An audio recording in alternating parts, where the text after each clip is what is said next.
시간에는 넓은가요, 좁은가요? 라고 주를 가지고 주의 말씀을 함께 듣도록 하겠습니다. 미국 시간으로 지난 5일 저녁, 한국 시간으로 6일 이른 아침에 2026년 북중미 월드컵 조추첨이 있었습니다. 북중미 월드컵은 2026년 6월 11일부터 7월 19일까지 미국, 캐나다, 멕시코에 있는 16개 도시에서 열립니다. 우리가 알고 있는 것처럼 우리나라는 포트2에 배정되어서 멕시코, 또 남아프리카 공화국, 그리고 유럽 플레이오프 패스 D조와 한 조를 이루었습니다. 비교적 조추첨이 잘 됐다고 그러죠. 축구 경기를 마친 후에 예전과는 달리 이렇게 데이터를 분석하는 것이 있습니다. 축구 선수들의 몸에 센서를 달고 경기 임하기 때문에 경기 끝나고 나면 선수의 움직임이 다 이렇게 나타납니다. 그런데 축구를 잘하는 팀과 못하는 팀의 움직임을 보면 확연하게 다릅니다. 축구를 잘하는 팀의 특징은 선수들이 운동장에 뛸 때에 뛴 공간이 많습니다. 넓습니다. 구석구석까지 뜁니다. 근데 축구를 못하는 팀은 어떠하냐면 선수들이 뛰기는 열심히 뛰었는데 움직인 자리가 아주 좁아요. 그리고 왔다 갔다 하는 곳이 거의 일정하다 하는 겁니다. 그래서 축구 관계자들은 말하죠. 축구 잘하려면 운동장을 넓게 사용하라고 말합니다. 축구를 못하는 팀은 운동장을 좁게 사용하지만 축구를 잘하는 팀일수록 운동장을 넓게 사용한다는 겁니다. 같은 넓이의 축구장이지만 잘하는 팀의 선수는 상대 수비수가 없는 공간을 향하여 뛰어들어가고 뛰어들어갈 때의 거리로 패스로 공간을 넓게 사용하죠. 반면에 축구를 잘 못하는 팀의 선수들은 빈 공간을 향하여 움직이지 않습니다. 움직인 날짜를 공유하는 거예요. 그러니까 움직이는 그 지역이 늘 제한적입니다. 그래서 좋은 감독은 선수들에게 끊임없이 빈 공간을 향하여 뛰어들어가라고 요구를 합니다. 그리고 언제 어떻게 뛰어들어갈지에 대하여 전술을 마련하죠. 몇 번의 패스를 한 후에 어느 시점에 빈 공간을 향하여 뛰어들어가라고 전술을 짜고 요구를 합니다. 감독에 따라서 같은 선수이지만 축구장을 넓게 사용할 수도 있고 아주 좁게 사용할 수도 있습니다. 같은 공간에서 선수들이 넓게 운동장을 사용한다면 감독이 아주 많은 전술을 사용하여서 운동장을 넓게 사용한다면 그 팀은 강팀이 됩니다. 그런데 운동장을 좁게 사용하면 사용할수록 전술이 없다는 것이고 상대 선수들이 맞기 좋다는 것이고 결국 좋은 결과를 얻을 수가 없습니다.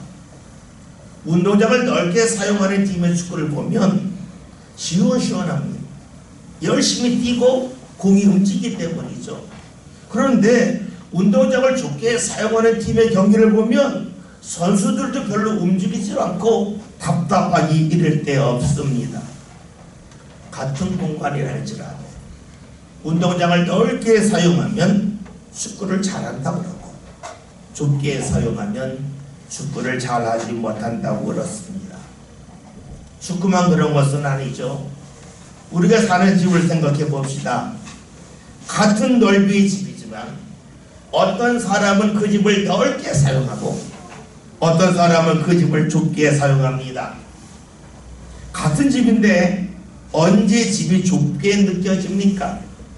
정리가 잘 되지 않을 때입니다. 여러분의 집의 현관을 생각해 봅시다. 여러분의 집의 현관에 신발을 아무렇게나 벗어놓으면 현관이 좁게 느껴져요. 내 신발을 잘 정리해 놓으면 현관이 넓게 보여요. 그리고 잘 신지 않은 신발을 신장에 넣으면 더 넓게 보입니다. 장난만 가는 건 아니죠. 여러분이 살고 있는 방이나 거실이나 주방도 역시 그런 같은 집이지만 정리를 잘하면 그 집은 넓게 사용할 수가 있고, 정리 잘하지 않으면 그 집은 좁게 사용할 수밖에 없습니다. 정리한다는 것은 크게 두 가지를 말합니다. 하나는 놓아야 할 자리에 놓는 것을 말하죠. 여러분들이 화장을 하고 화장품을 화장대에 놓으면 정리를 잘한 겁니다. 화장품을 사용하고 거실에 놓으면 정리를 잘하지 못한 것이 되겠죠.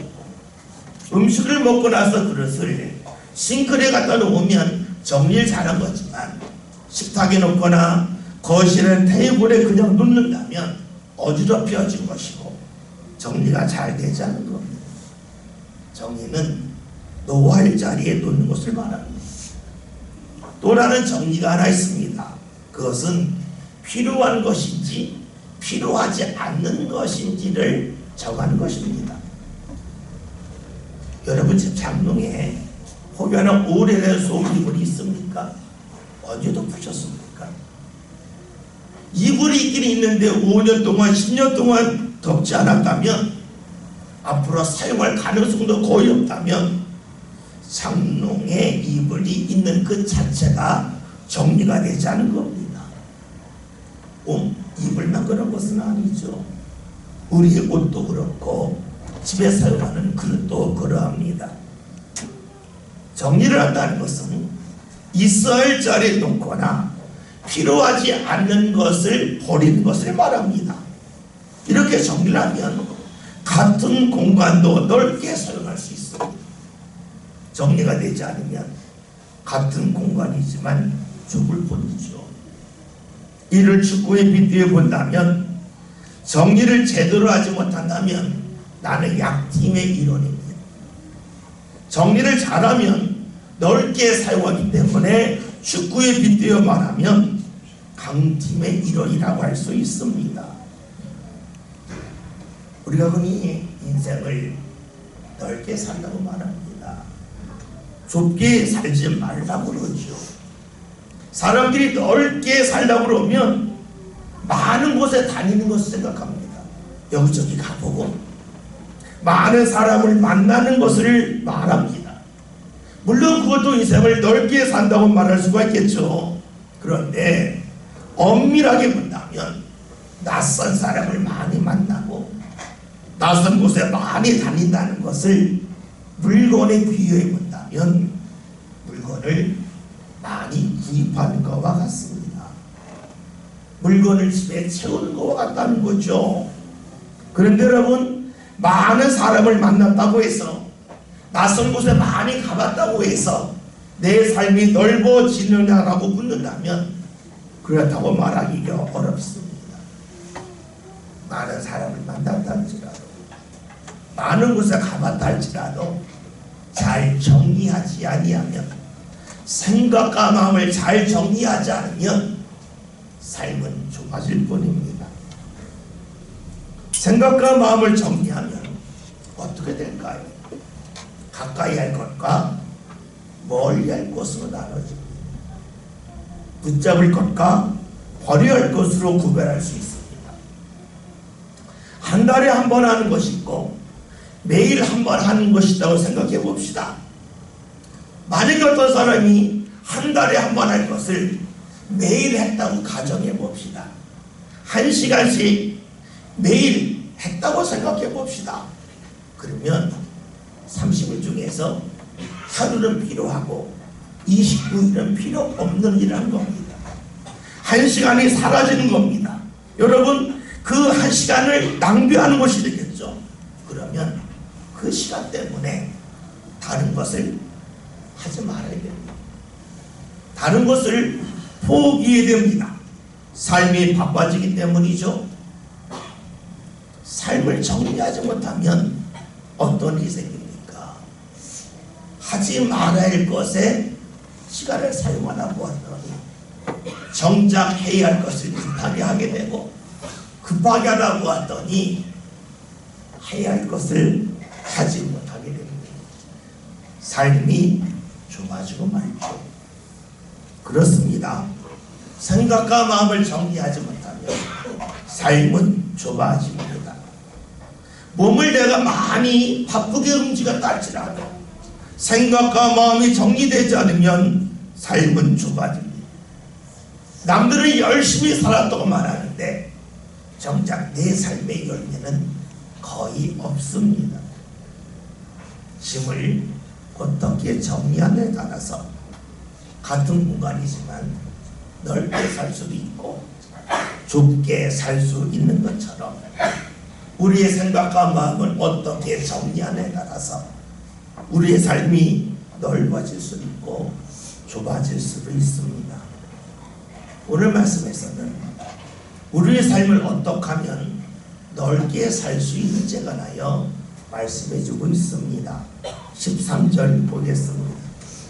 깨어 믿음에 굳게 서서 남자답게 강건하라. 말씀을 보면 깨어라고 하는 말씀으로 시작을 합니다. 깨어라고 하는 것은 우리가 먼저 생각할 때는 눈이 떠지는 것을 말하겠죠. 근데 원래 성경대로 보면 그냥 그 눈을 뜨는 것이 아니라 주의 깊게 보는 것을 말합니다. 여러분, 스치듯이 보는 것과 주의 깊게 보는 것은 분명 다릅니다. 스치듯이 보면 있어도 그만 없어도 그만이에요. 근데 주의 깊게 보면 이것이 필요한지 필요하지 않은지에 대하여 정리할 수가 있습니다. 그러면 깨어있어야 할 이유가 무엇인가? 오늘 13절의 말씀을 봤더니 믿음에 굳게 서서라는 말씀이 나옵니다. 여러분, 믿음이 굳게 선다는 말에서 굳게 서는 것을 생각해 봅시다. 며칠 전 제가 5층 발코니에 올라가서 해를 가리는 가림막을 거두었습니다.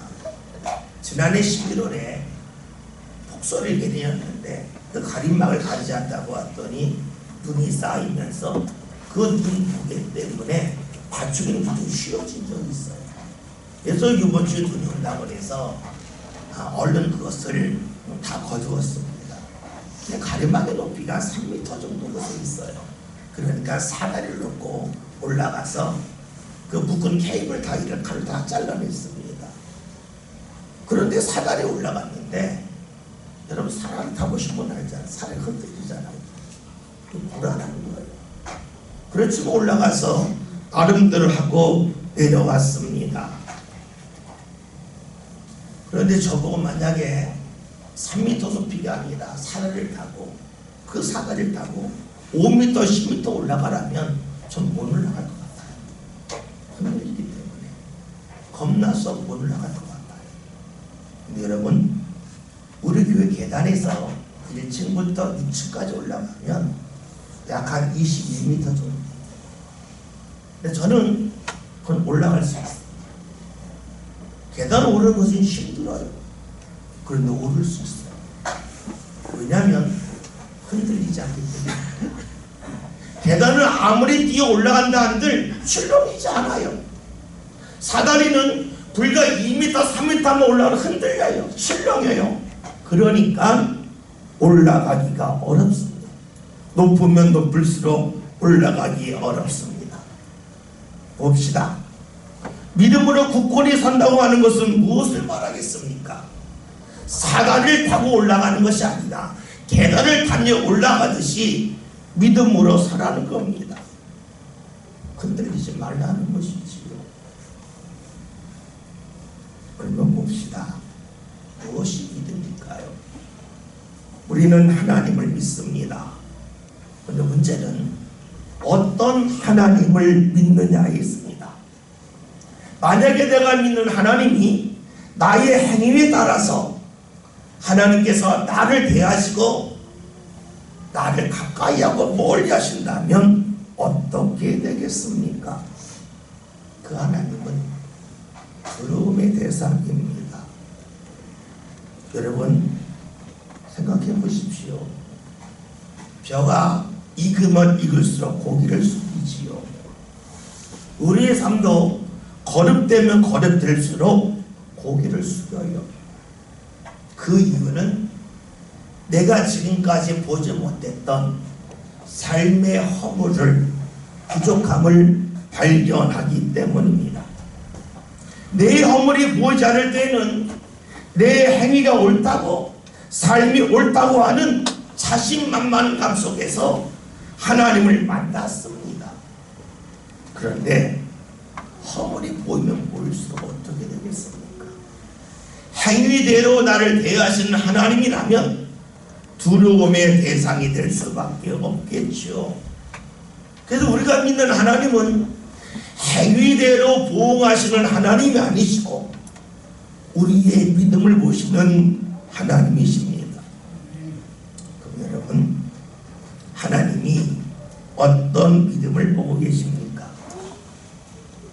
하나님이 나를 사랑한다는 믿음입니다. 성경에서는 하나님의 사랑이심을 반복적으로 말씀하고 있습니다. 그 이유는 하나님께서 죄인인 우리를 위하여 독생자 예수님을 십자가에 못 박혀 죽기까지 사랑하셨기 때문입니다. 우리가 흔히 하는 말로 하면 죽도록 사랑했다는 겁니다. 근데 그 사랑이 과거에 멈추지 않고 지금도 이어진다는 겁니다. 그것은 무엇을 말합니까? 예수님이 죽을 때에만 우리를 사랑하신 것이 아니라 지금도 여전히 나를 사랑하셔서 나에게 은혜를 베푸신다는 겁니다. 이것을 믿는 것이 하나님을 믿는 겁니다. 즉 하나님이 나의 모습에 관계없이 나를 사랑하시고 나에게 은혜를 베푸신다는 것이지요. 오늘 말씀에서는 이런 믿음을 갖고 굳게 서라고 말씀하고 있어요. 이런 말씀을 듣다 보면 우리에게는 이런 질문이 자연스럽게 생깁니다. 그런데 왜 제 삶이 힘듭니까? 제 삶이 힘든 것도 사랑입니까? 제 삶이 힘든 것도 하나님의 은혜입니까? 라고 묻습니다. 그러면서 이렇게 말을 해요. 하나님이 아버지신데 어떤 아버지가 자녀를 힘들게 합니까? 잘못한 것 아닙니까? 라고 하는 질문을 합니다. 아마 이런 질문을 입 밖으로 말하는 이도 있겠지만 아마 마음속에 그런 질문이 수없이 다 떠오를 겁니다. 그러기에 오늘 성경에서 하시는 말씀은 뭐냐면 믿음으로 굳건히 서라는 거예요. 흔들리지 말라는 겁니다. 여러분, 사다리는 흔들려요. 계단은 흔들리지 않습니다. 그런데 여러분, 계단이 흔들리지 않는다고 해서 계단을 오르는 것이 쉽지는 않습니다. 흔들리지 않아도 계단을 오르는 것은 힘듭니다. 믿음으로 굳건히 서는 것은 계단을 오르는 것과 같은데 믿음으로 굳건히 서는 그 자체가 힘들다 하는 겁니다. 봅시다. 믿음으로 흔들리지 않는다고 하는 것은 무엇을 말할까요? 그것은 내 눈을 볼 때에 주의 은혜가 보이지 않는다 해서 없다고 하는 것이 아니라는 겁니다. 여러분, 하나님의 은혜가 있는 줄 알았는데 없다고 말하면 처음과 나중에 다른 겁니다. 처음과 나중에 다르다고 하는 것은 흔들렸다는 겁니다. 그런데 하나님의 은혜가 있는 줄 알았는데 내가 아직 못 봤네라고 하면 내가 흔들린 것이 아닙니다. 내가 달라진 것이 아닙니다.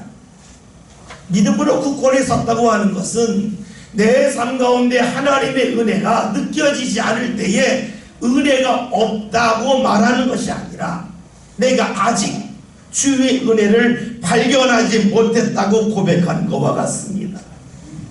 그런 사람은 믿음이 흔들리지 않습니다. 그런 사람은 여전히 믿음으로 그 자리에 설 수 있습니다. 생각해 보십시오. 이 자리에 하나님의 은혜가 없어 라고 말하면 그 자리는 내가 있을 자리가 아닙니다. 그 순간에 내 삶의 영역은 내가 믿음으로 움직일 수 있는 공간은 자연스럽게 주받습니다. 그러나 하나님의 은혜를 내가 아직까지 발견하지 못했냐면 그 자리는 내가 믿음으로 있을 자리요, 그 자리를 피할 자리가 아니요, 나의 믿음의 영역에 줄어들지 않습니다.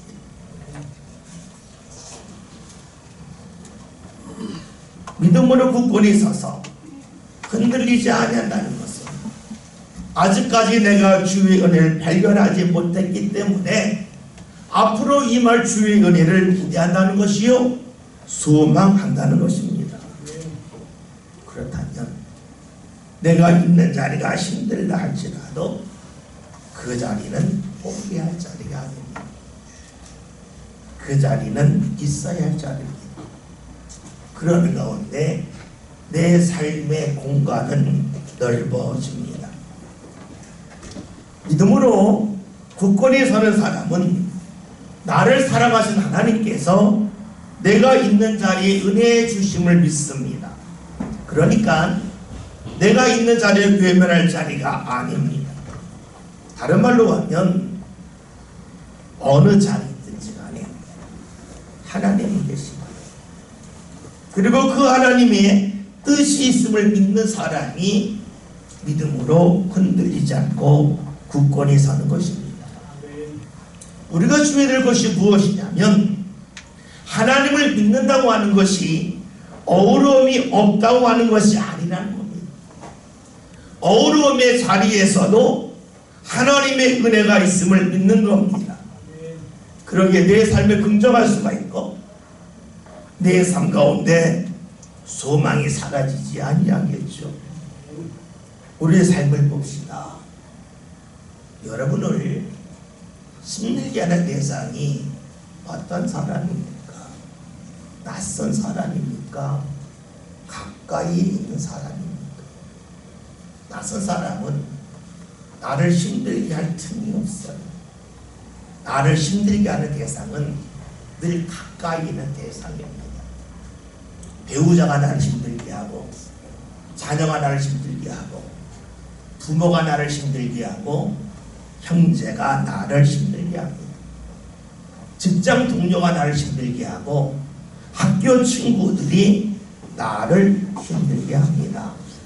그런데 우리가 믿음으로 굳건히 섰다고 하는 것은 무엇일까요? 그들을 통해서도 하나님이 허락하시는 은혜가 여전히 있음을 믿는 것입니다. 봅시다.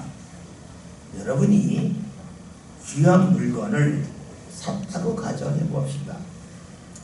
귀한 물건의 특징이 있죠. 비싸요. 비싼 것은 많은 돈을 지불해야 돼요. 많은 돈을 지불하려면 많은 돈을 벌기 위하여 더 많은 시간을 여러분이 사용해야 돼요. 다시 말해서 귀한 것은 내 삶간에 그만큼 애씀이 있기 때문에 얻을 수 있는 거예요. 내가 애쓰지 않고 귀한 것을 얻을 수 있겠습니까? 귀한 것일수록 비싸고 비쌀수록 돈이 많이 들고 돈이 많이 들수록 돈을 벌기 위하여 더 많이 수고하고 애써야 됩니다. 그렇다면 귀한 것의 특징은 얻기 힘들다는 겁니다. 그러면 하나님이 왜 내 삶 가운데 어려움을 주실까요? 왜 힘들게 하실까요? 그만큼 귀한 것을 주시기 위함입니다. 이것을 믿는 것이 하나님을 믿는 거라는 거예요. 우리가 귀한 것을 얻을 때에 많은 값을 지불하는 것처럼 하나님께서 내 삶 가운데 귀한 것을 허락하시려고 우리에게 어려움을 주시고 더 많이 애쓰게 하십니다.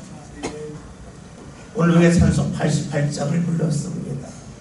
이 찬송 우리 천안희 권사님 집에 신방하면 늘 불렀던 찬송이에요. 3절의 가사가 이래요. 내 마음을 다하여서 주님을 따르면 길이길이 나를 사랑하리니 물불이 두렵지 않고 창검이 걷고. 내가 주를 믿는데 물과 불이 있다니 창검이나 공기 정적해 온다는, 그런데도 두렵지 않다는 거예요. 무슨 찬송입니까? 주님을 믿지 않을 때에는 물불이 있는 자리, 성공을 할 공적하는 자리 가고 싶지 않은데, 주님을 믿고 났더니 그 자리에 가는 것이 괜찮다는 거예요. 왜냐하면 그 자리가 좋아서가 아니라 그 자리에서 주시는 하나님의 은혜가 있음을 믿기 때문이라는 겁니다. 여러분, 그래요.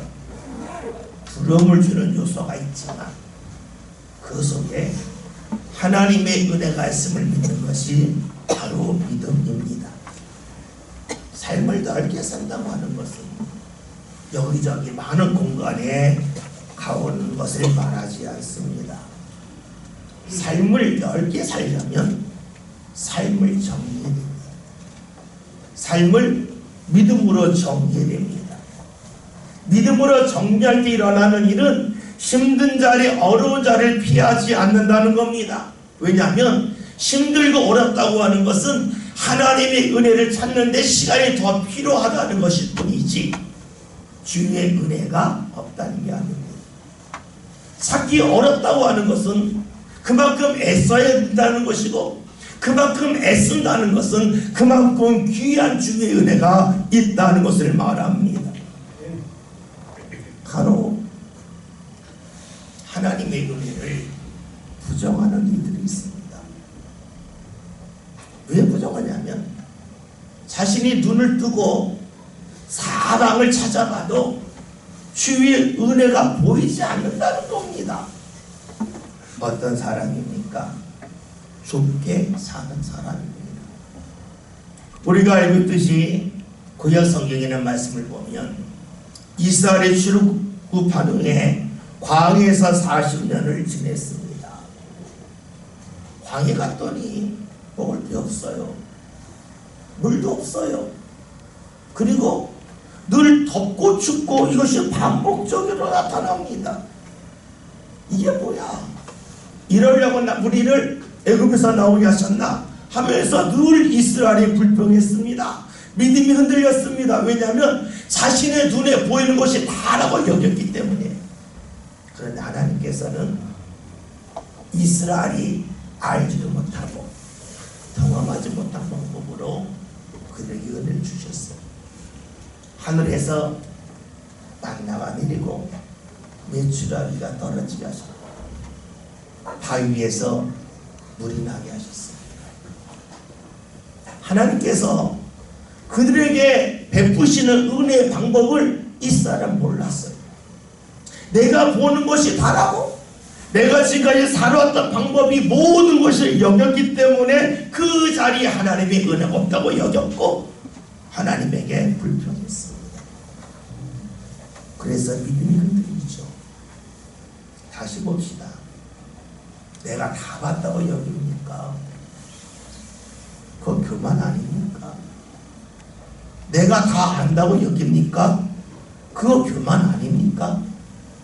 이스라엘의 광야에 있으면서 내가 다 봤다고. 볼 거 없네? 물 없네? 여러분, 그것은 하나님이 하시는 길을 알지 못하면서도 다 아는 것을 여기는 교만이었습니다. 그러니 광야가 싫었습니다. 광야에 있고 싶지 않았습니다. 그런 이들은 결국 약속의 땅에 들어가지 못합니다. 광야에서 죽습니다. 아주 좁게 살다가 인생을 마감합니다. 반면에 광야에서 하나님의 은혜를 인정하는 사람들이 있습니다. 힘든 자리에서도 믿음이 흔들리지 않는 사람들이 있습니다. 그들에게는 하나님께서 약속의 땅에 들어가게 하셨습니다. 그들의 인생을 더 넓게 인도해 주셨습니다. 믿음으로 혼이 설 때에 보이지 않던 하나님의 은혜를 볼 수가 있습니다.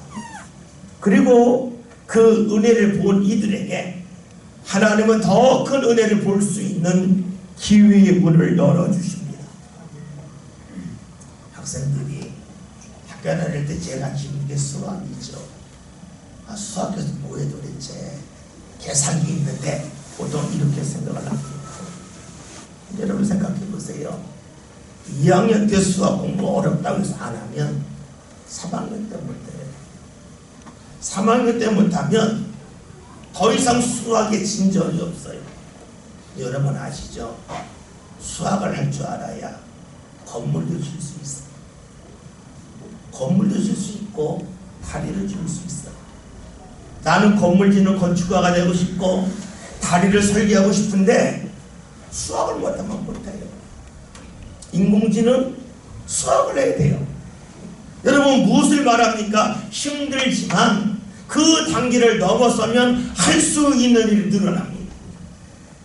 힘들다고 안 하면 할 수 있는 일은 계속해서 줄어들 수밖에 없겠지요. 신앙도 그래요.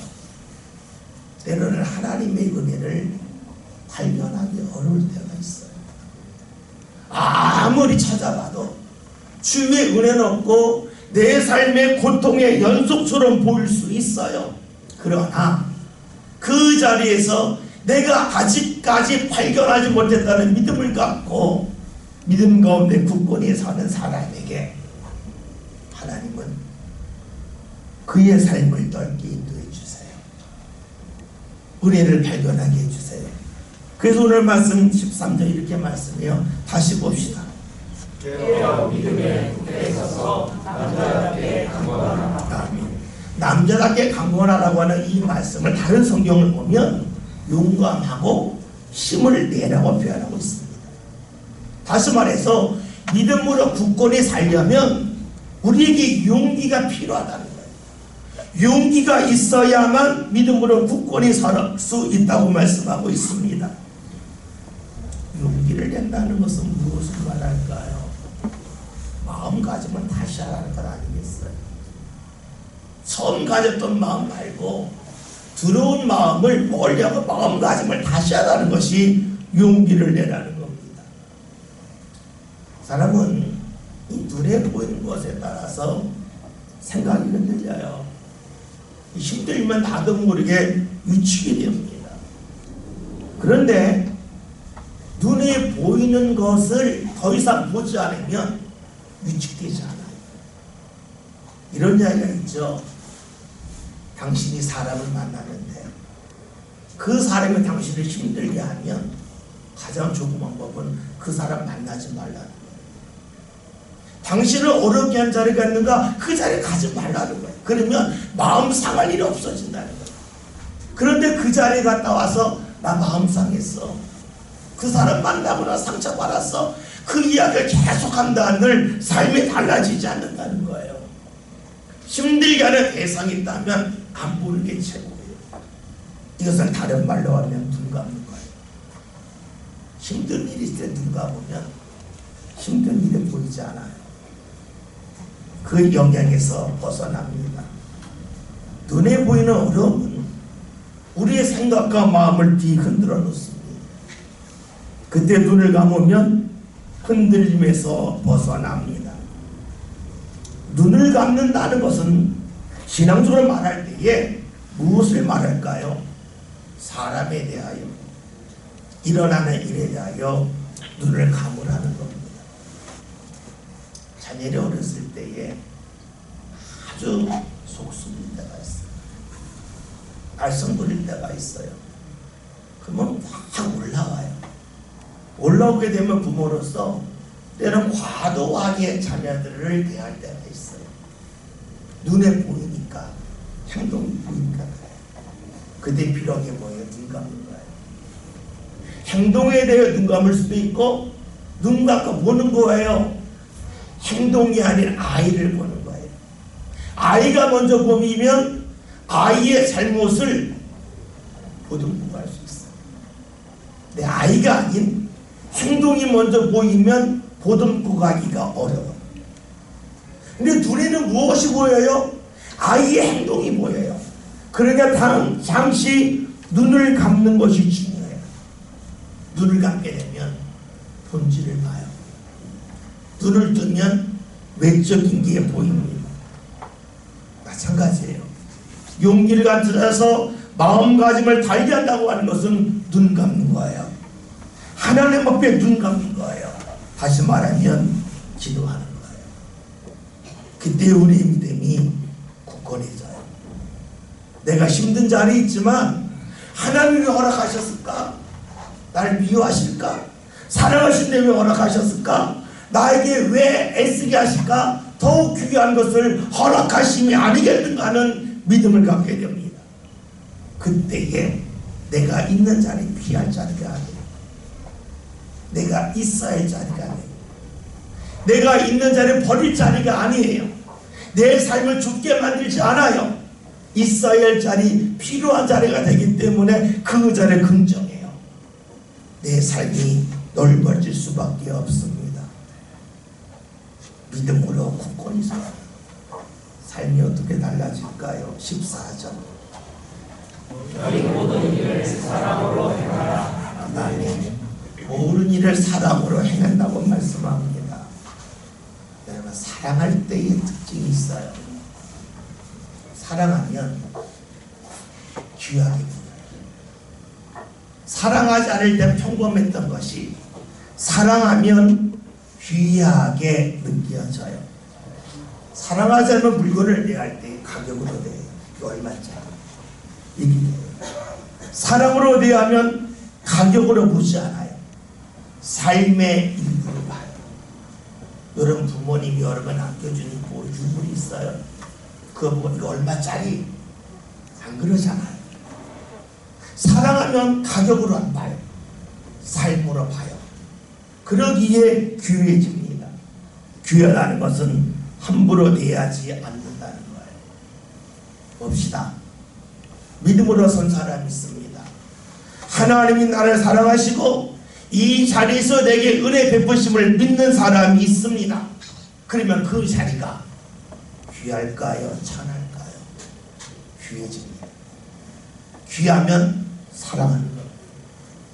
자리만 그런 건 아니죠. 자리를 사람으로 바꿀 수도 있고 일로 바꿀 수도 있어요. 하나님을 믿는 사람은 내가 하는 일이 귀해요. 내 앞에 있는 사람이 귀합니다. 왜냐하면 이를 통해서 하나님이 행하실 일이 있음을 믿기 때문입니다. 믿음이 없는 사람은 마주하는 것이 귀하지 않습니다. 믿음이 있는 사람은 마주하는 것이 귀합니다. 그래서 모든 것을 거부하지 않고 받아들입니다. 예수님을 생각해 보십시다. 예수님이 어떤 분이십니까? 모든 사람을 다 귀하게 여기시고 받으셨습니다. 사람들은 저 사람은 가난한 사람, 저 사람은 나쁜 짓을 한 사람 나누면서 가까이의 대상과 멀리의 대상으로 나누었어요. 예수님은 나누지 않으세요. 왜냐하면 그 사람을 통해서도 하나님이 하실 일이 있고 그 사람을 통해서도 하나님이 베푸실 은혜가 있음을 믿었기 때문에 그래요. 믿음 가운데 보았더니 그 사람이 귀해요. 믿음 가운데 보았더니 그 사람을 사랑할 수 있어요. 그 결과 예수님은 만나는 사람의 폭이 넓어요. 좁지 아니합니다. 하나님을 믿었기에 예수님은 십자가의 고통의 자리로 가십니다. 그 자리에서도 하나님이 함께 하시고 하나님이 베푸실 은혜가 있음을 믿기 때문입니다. 우리가 예수를 믿는 이유가 있습니다. 예수님을 그렇게 대하실 뿐만이 아니라 예수님이 나와 함께 하실 때에 나의 약한 마음을 붙잡아 주셔서 믿음의 사람이 되게 하시고 믿음이 있기에 사랑을 행하는 사람이 될 수 있기 때문입니다. 고린도전서 13장에 믿음, 소망, 사랑에 관한 말씀이 있습니다. 이 말씀이 실제로 같은 말씀이에요. 하나님을 믿으면 내가 있는 자리가 힘들다 할지라도 그 자리에서 소망이 있어요. 하나님의 은혜가 없다가 아니라 내가 아직 발견하지 못했다. 발견하지 못했다고 하는 것은 그만큼 애써야 된다는 것이고 애쓴다고 하는 것은 그만큼 귀한 것을 주신다고 하는 수만 있습니다. 그리고 그 자리가 귀해지면 그 자리를 사랑합니다.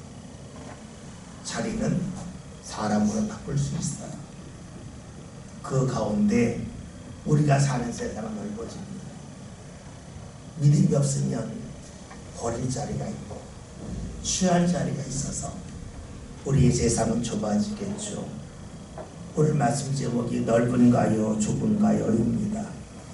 오늘 여러분 삶은 넓습니까 좁습니까?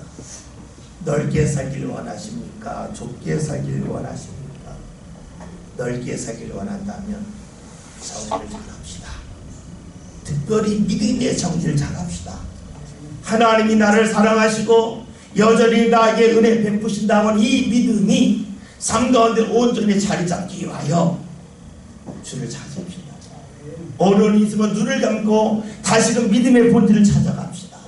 그래야 내가 있는 자리를 부정하고 내가 마주하는 사람을 미워하고 멀리하는 것이 아니라 그 자리에서 그 사람을 통해서도 하나님이 베푸시는 은혜가 있음을 믿고 그 은혜를 발견하며 그 자리 귀하게 여기고 사람을 귀하게 여기며 사랑이 넘치는 역사가 저와 여러분들 삶 가운데 나타날 수 있기를 주의 이름으로 기도드립니다. 살아계신 하나님, 오늘 저희들이